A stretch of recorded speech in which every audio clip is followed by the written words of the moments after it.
like... No, don't do that. Don't do that to him. Usyk was really... I don't know what's even worse. He got knocked out. Do you know what I mean? But he went and he done what everybody wanted to see, which was him attacking in there. Yeah. How good is Usyk? Phenomenal. Best heavyweight there is currently, and I don't see anybody beating him. Is he as good as Muhammad Ali? It's not a crazy thing to say, I don't think, at this point. The thing is, you can't really do the comparisons. Do you know what I mean? But I do think he's one of the best currently now to do it. Who do you want to see Usyk fight next, or just sail off? He can sail off into the sunset, and he's done everything. Do you know what I mean? He's phenomenal fighter, man. You're watching him. I'm just watching him. I'm going, oh my god, like that's God-given talent. Yeah. 7, he's young.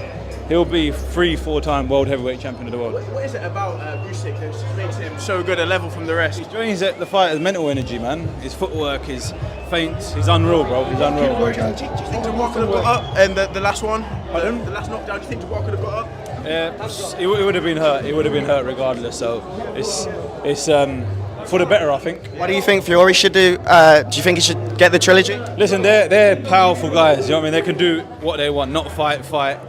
Doesn't matter what they do, everyone will be interested. What about Usyk? Do you think he should fight Parker? Parker's deserved his shot. I think Parker should get a world title fight regardless, even if Usyk vacates the belts. Hands off. Usyk fought like a heavyweight, not a cruiserweight in there tonight. Yep, no, he did. He stood on business, man. He stood on business, and he said he was going to knock the bar out, and he done exactly that. He came to fight, not to box. Yeah, no, for real. But you could see it all fight week. You could see it all fight week in his eyes and in his persona as well. Fury AJ, how do you see that one playing out? Fury AJ is a great fight, great for.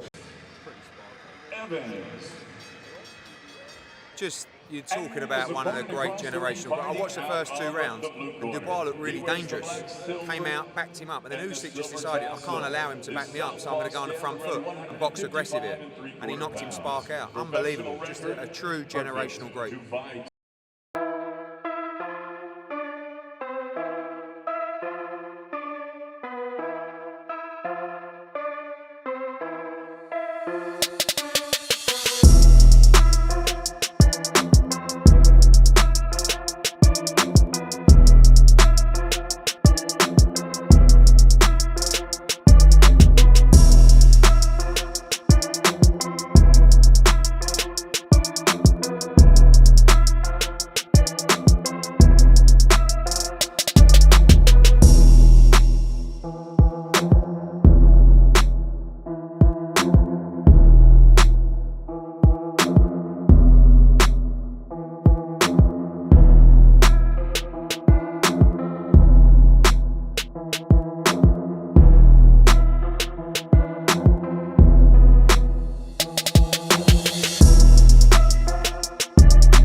The dust has finally settled at Wembley after Usyk versus Dubois, where every heavyweight belt was on the line. In the days leading up to the fight, the boxing world was buzzing about predictions. None louder or more confident than Frank Warren's. He boldly declared that Dubois would stop Usyk, convinced the challenger's physical attributes would set the tone from the opening bell. Warren made it clear, if Dubois took control early, cut off the ring, and denied Usyk his rhythm, the chance for a huge upset was very real.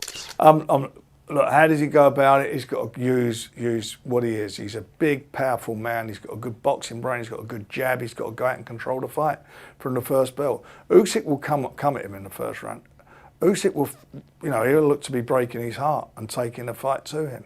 That's what he'll do. He's not going to stand off him.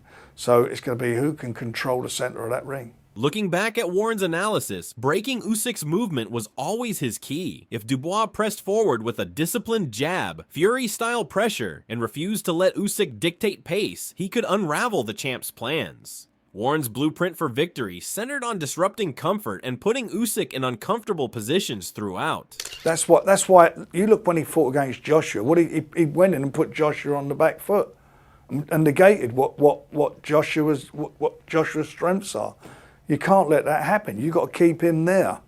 You got to keep him there. Tyson did that in a couple of the rounds. When Tyson went out and started using the jab and pushing him back, he doesn't like. Warren's focus on bodywork as the entry point for success was a recurring theme. He often reminded the media that Usyk has shown vulnerability to body shots, suggesting that relentless attacks to the midsection would sap the champ's energy and open the door for a late Dubois knockout. On Saturday, Frank. Well, if Daniel lets his shots go, will he have the energy? Take the fight out of him. Is the body the key to zap that energy body, out? we've seen that he doesn't like it. The body. That's not the first fight he's been hurt to the body, and he doesn't like it and complains to the referee. Warren never just spoke in hypotheticals. He insisted Dubois' power was a real and present threat anywhere, anytime. If Dubois could land the big one, even once, the fight would change instantly. Usyk, he said, couldn't afford to let Dubois' power shots through. One thing we know for a fact is that Daniel can hurt him, and he knows that as well. Despite monumental respect for Usyk's Olympic legacy and unbeaten run, Warren doubled down, predicting that Dubois would rise to the challenge on the sport's grandest stage. This was less about doubting Usyk than believing Dubois had finally matured into an elite heavyweight ready to shock the world. He's a great, great fighter. He's up there with the greats. So Daniel's in with a great, but it's a great opportunity for him to join him and win those belts, be the first Brit to ever in the heavyweight division to ever do that. But the narrative is much better for the Dubois rematch. You've got the fact that they fought, and then since then Dubois has been on a tear, beating guys that he was the underdog against, Ergovich, and then Anthony Joshua, of course. You know, the guy has like really revamped his entire career, turned it around, gone from a guy that people saw as a quitter to being potentially the most dangerous man in the world. So you've got this narrative now that Dubois is a different guy. So this rematch will be different. Also, you have the fact that Usyk in the ring after his win over Tyson Fury, Dubois came into the ring, challenged him, and Usyk said, Your Excellency, Turkey, make the fight with Dubois.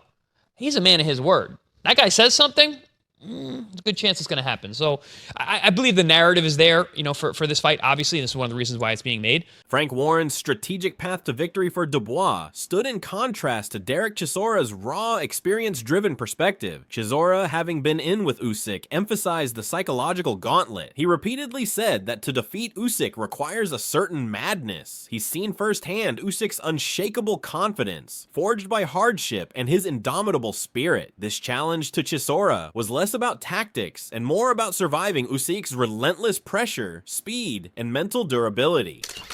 What I'm saying is this, to beat Oleksandr Usyk, you have to be mentally disturbed in your head. Yeah? You have to be mentally disturbed? Yeah, because you have to understand. Well, to take the fight in the first place? Yeah, because when I saw him a couple of months ago, I had a coffee with him, we were just chatting. The guy lives in Ukraine. Yeah. He goes, before I came on the plane, I was sleeping in my house, and then there was missiles going over my house, and I didn't want to go in the bunker. I was like, I'll just go to sleep. There's some crazy. Chisora consistently told Dubois to jab, target Usyk's body, and pressure non-stop, but said survival was the ultimate litmus test. You have to survive in there, Chisora explained, believing that only the most mentally and physically prepared fighters could withstand Usyk's unique brand of volume and movement. What did you make of the first fight with Daniel Dubois and Usyk? And what do you think that Daniel has to do differently? Daniel has to use his jab. The jab, and then slow Usyk down, body, hit him to the body and stuff like that. But at the same time, Usyk has been watching this video, the last fight, 24/7. But you've been in the ring, you've shared the ring with Oleksandr Usyk, so you know his strengths, you know his weaknesses. What do you think that Daniel has to do? Do you think he has to go out there and take the fight to him early, take control? He has to take the fight to him, and he has to survive.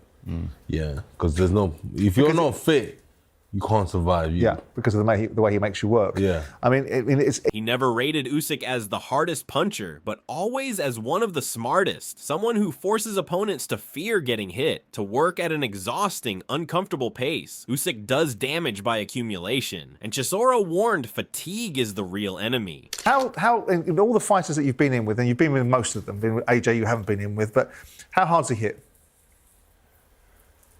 How hard does he hit? He don't hit that hard, yeah, but he makes you be afraid of him hitting you because you don't want him to knock you out.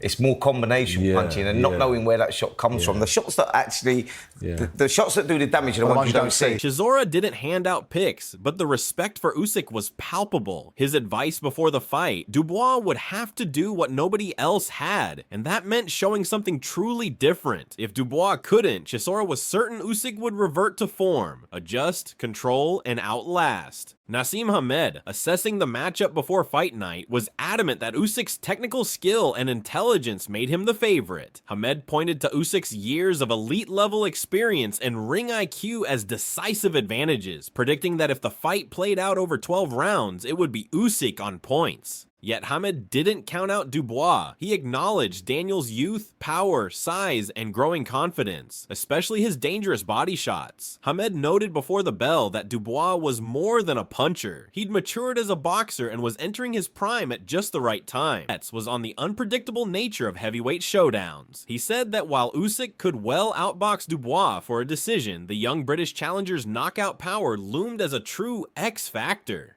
He never fully dismissed the upset. Instead, he warned fans to expect drama and pain, declaring someone was likely to get hurt if Dubois landed clean. Hamed hinted Usyk was brilliant, but Dubois was coming and could make things very interesting. I think this might be the first time Oleksandr Usyk's ever had to climb off the floor. Off a headshot. I think he may have to climb off the floor, and I think he rides out a storm, but I think he gets the job done, and I think he stops him probably between round 8 and 12. But I do see Daniel Dubois at the most confident he's ever been. I do think he's a seriously dangerous fighter, but I think that confidence will be taken after round 6, and then he will be a target from rounds 6 to 9, and then if he lasts out to 12, fair play to him. But I don't think he will. It'll be too much. Gareth A. Davies, previewing the contest, was measured in his optimism for Dubois. He recognized Dubois' real improvements since the Jarrell Miller, Filip Hrgovic, and Anthony Joshua fights, citing growth in maturity and ring composure for the young fighter. But Davies laid it out plainly. While Dubois had closed some of the gap, Usyk was still on another level. Usyk's ring IQ, resilience, and experience were, in Davies' view, overwhelming edges that would reveal themselves over the championship rounds. He ultimately predicted Usyk to either win clearly on the scorecards or take Dubois out late if Daniel couldn't keep pace under duress. Davies' bottom line, Dubois had become more dangerous, especially early, but Usyk's savvy would grow stronger as the fight wore on. The Jarrell Miller fight, through the Hrgovic fight, and then obviously latterly against Anthony Joshua, who really didn't turn up against Daniel Dubois. Obviously Dubois looked a lot better in those 3 fights, and he's developed. There's no question about it.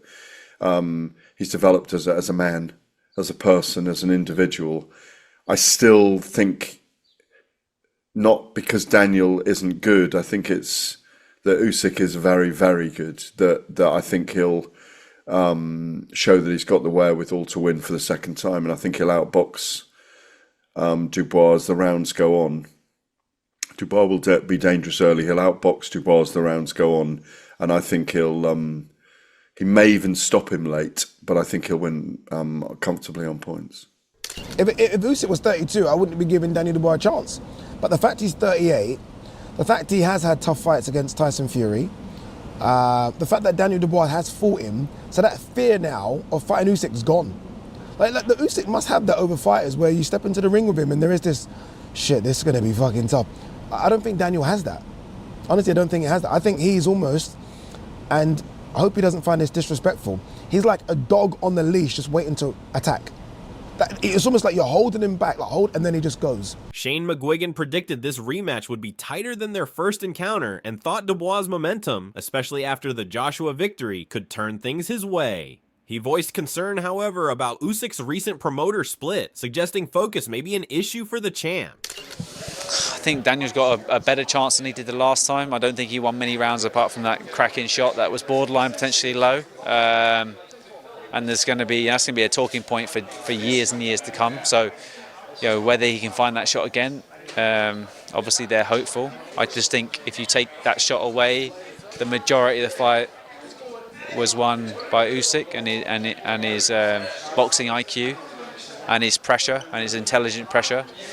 I don't like the fact that Usyk's fallen out with his longtime promoter and friend. I think that's an alarming thing to do. This close to a fight like that. I don't know whether... He also believed Usyk had underestimated Dubois' development and home crowd energy. McGuigan saw a new belief in Daniel, and for him, that confidence could spell a much closer contest than most expected, though he still leaned slightly toward Usyk. I don't think he has enough respect for Daniel.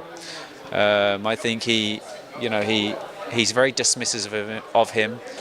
Obviously, he's a proud man. A lot of people would say that he faked it and this and that, and it was a legitimate shot and he should have lost.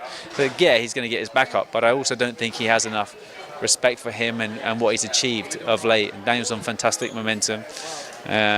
So I think it's going to be more interesting. I think it's definitely going to be more competitive, and it's in Daniel's home, where he had a fantastic performance against AJ. So, Daniel's always needed belief, and he has that in abundance right now. So I think he has a great chance. I just still going to lean towards Usyk. How daunting of a challenge do you think that Daniel Dubois will be for any? McGuigan wasn't shy about Dubois' threat either, recalling the respect Dubois commanded as a sparring partner and how far he'd come as a finisher. Yet Shane underlined the strategic key to beating Daniel. Don't let him dictate. Pressure him, as Usyk did before, and wear him down with clever movement. In McGuigan's eyes, Usyk had the blueprint and would likely use it to find success again. Oh, he's an absolute beast. He was an absolute beast when he was with me. People were scared of coming in and sparring. He just didn't have the opportunities to go and get the big fights. And we were always hopeful that there was a Fury fight or an AJ fight, because I know that they have the chinks that he can expose. And he just hasn't got the chance to do it against Fury, but he did against AJ, and I think even against Usyk, he's still hurting more than anybody else really. So he's a frightening person to fight, especially if he starts getting into a groove. So that's down to Usyk to push him back. People think you got to run away from it. It's not. It's the opposite. You got to push him back, and you got to do it intelligently, and that's what he did in the last fight. I think Simon Jordan was all in on Dubois before the fight, confidently stating it was finally Dubois' moment. For Jordan, Dubois had matured, both as a fighter and as a man, and entered Wembley with the mindset of a true gladiator, not just an underdog. But Jordan was blunt. If Dubois was going to win, it had to be by stoppage. He didn't see any heavyweight outpointing Usyk over 12 rounds, so Dubois had to break him early. Otherwise, the chance would be gone. I said it to Oleksandr Usyk, and there's no favouritism here. I think it's Daniel Dubois' time. I think he's a ferocious beast. Yeah, absolutely. and I think he deserves all the plaudits. I think what walked into Wembley Stadium was an absolute gladiator, and I'm thrilled for him that he's coming out of himself, growing as a man, becoming more worldly and able to communicate with the media, and I think it's going to be a fabulous fight. Do you believe that he can get it done inside the distance? I think he has to get it done inside the distance. Yeah. You don't think he can win on points? I think it's unlikely. Yeah. I think it's unlikely. But whatever, July 19th, brilliant fight. Now the debate is yours. Did the fight play out as the experts predicted, or did Dubois or Usyk write their own script under the lights at Wembley? Let us know in the comments below.